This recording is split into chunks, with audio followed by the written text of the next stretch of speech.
6 p.m. Assalamu alaikum. This is Radio Pakistan. The news read by Kanuz Ashraf.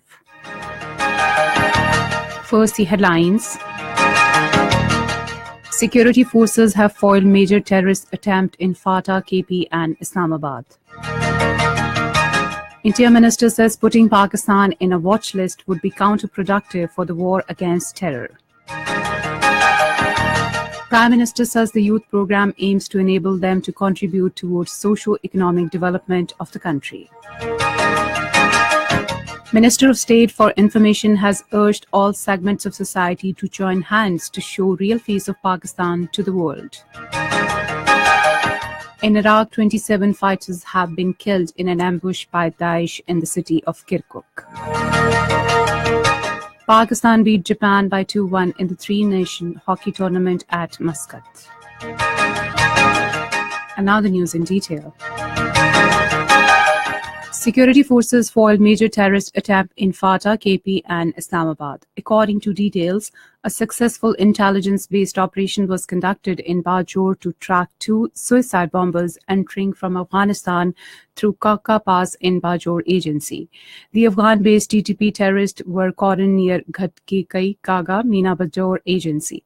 Suicide jacket, anti-tank mines, magnetic mines, prepared remote control IEDs, remote control receivers, detonators and communication equipment bearing Afghan Mobile Company's signature were recovered from suicide bombers. Interior Minister Ehsan Iqbal says it will be counterproductive for the war against terror to put Pakistan's name on the watch list of the countries funding terrorism. He was responding to questions by newsmen in Islamabad today. He said the move to put Pakistan on the watch list will hurt its capability to fight terrorism and questioned whose interest will be served by doing so. Ehsan Iqbal said Pakistan is diplomatically engaging different countries of the world to apprise them of the measures taken by the country in the war against terror. U.S. Principal Deputy Assistant Secretary for South and Central Asian Affairs Alice Wells says a negotiated political solution of Afghanistan that includes Pakistan needs to be found. In an interview, she said ultimately the solution of Afghanistan's security and stability will lie in a political resolution, not only on military battlefield. She said, "We see an opportunity for Pakistan to secure its legitimate interests through support for a negotiated settlement." The U.S. official said, "We see the South Asia strategy as an opportunity for Pakistan." On the recent spate of attacks in Kabul, she said this was testimony to some elements within the Taliban who are not prepared to work for peace. Foreign Minister Khwaja Asif is paying a 4-day visit to Russia from today at the invitation of Russian Foreign Minister Sergei Lavrov. During his stay in Moscow, the Foreign Minister will hold official talks with his Russian counterpart.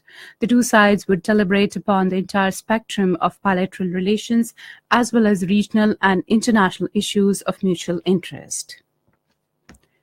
Prime Minister Shahid Khaqan Abbasi says youth program is reflective of the priorities of PMLN government to enable the youth to contribute towards overall socio-economic development of the country.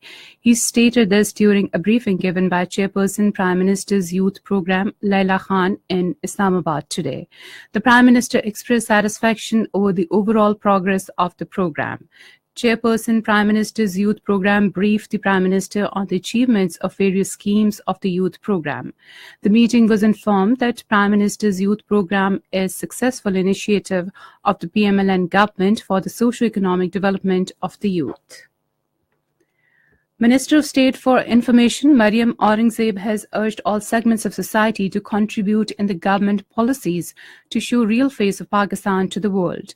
Talking to media in Islamabad, she said that it is for the first time in history of Pakistan that democratic governments have completed 10 years.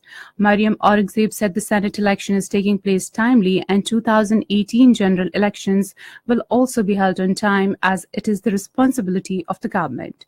She said that those who are speculating about the delay in general elections have been disappointed by timely holding of Senate elections.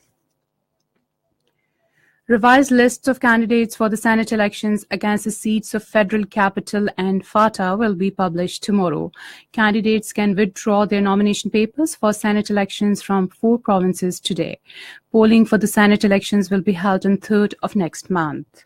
This is Radio Pakistan. A research report on the reality of China-Pakistan Economic Corridor Project Facts versus Fiction was launched in Islamabad today. The research report prepared by Pakistan-China Institute aims at removing misperception about the CPEC project and provides factual insight of the project. Rejecting the impression that Pakistan will not gain any economic benefits from the CPEC, the report said that the mega corridor project will change the perception of Pakistan as being an investor-friendly nation and act as an effective counterweight to the Indian pressure. The report explained it is a vote of confidence in the future of Pakistan and a way forward for Pakistan's future prosperity. The CPEC will benefit all the provinces. In occupied Kashmir, chairman of All Parties Hurriyat Conference, Sayyid Ali Gilani, says India and its puppet authorities are making mockery of every democratic norm by choking all peaceful means of protest on the people of Kashmir. Sayyid Ali Gilani, in a statement in Srinagar, termed the role of ruling People's Democratic Party as filthy and deceitful. Meanwhile, Indian forces martyred an elderly civilian in Budgam district today. On the other hand, 4 persons, including Jammu and Kashmir Muslim League leader Muhammad Asadullah Pare, were booked under Draconian Law Public Safety Act and shifted to Kotwal jail in Jammu. In Afghanistan, 11 militants have been killed in the government forces' robust operations against Islamic State militants in the eastern Nangarhar province. Defense Ministry said in a statement in Kabul today the government forces' aircraft pounded IS hideouts in Achin district, also injured several militants besides destroying their weapons caches and trenches. Israeli warplanes targeted underground Hamas infrastructure in the southern Gaza Strip today. Palestinian security sources said several missiles were fired at farmland east of Rafah in the south of the coastal enclave. However, no casualties were reported in the incident. The strikes followed fierce exchange over the weekend in which Israeli ground forces killed 2 Palestinian teenagers in the enclave in cross-border fire.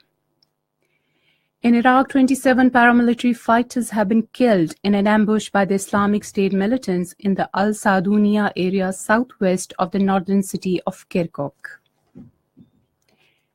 In Egypt, 3 troops and 4 militants were killed in Restif Sinai in fighting with militants. Hockey. Pakistan beat Japan by 2-1 in the 3-nation hockey tournament at Muscat. According to Pakistan Hockey Federation, it was Pakistan's first win over Japan in 5 international matches played so far.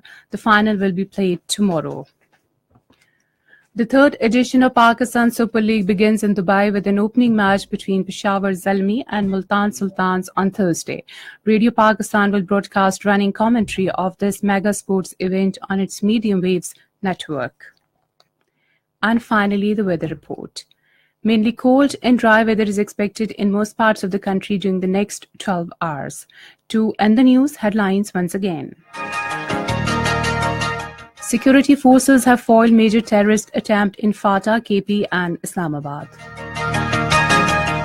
Interior Minister says putting Pakistan in a watch list would be counterproductive for the war against terror. Prime Minister says the youth program aims to enable them to contribute towards socio-economic development of the country. Minister of State for Information has urged all segments of society to join hands to show real face of Pakistan to the world. In Iraq, 27 fighters have been killed in an ambush by Daesh in the city of Kirkuk.